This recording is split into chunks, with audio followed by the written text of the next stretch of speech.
टाळ वाजवणे हे एक उत्तम मेडिटेशन आहे, विशेष मुलांसाठी सुद्धा.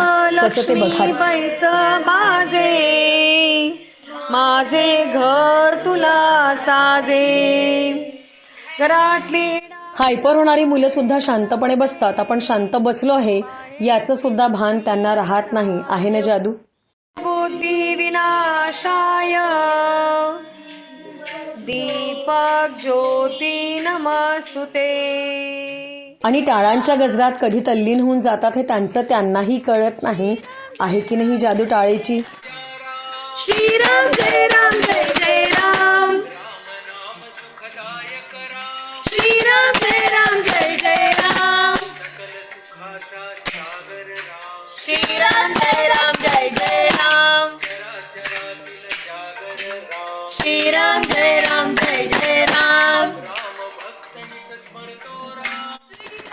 वेगवेगळ्या श्लोकांवर, गाण्यांवर, भजनांवर त्यांना वेगवेगळे रिदम शिकवले आणि बघता बघता त्यांना ते रिदम आवडले आणि आज ते हट्टानं रोज संध्याकाळी मेडिटेशन करायला बसतात. नारायणार्पी समर्पय अच्युतं केशवं राम नारायणं कृष्ण रामो वासुदेवं श्रीधरं माधव कि प्रभु के काम आए हैं बजाओ ढोल.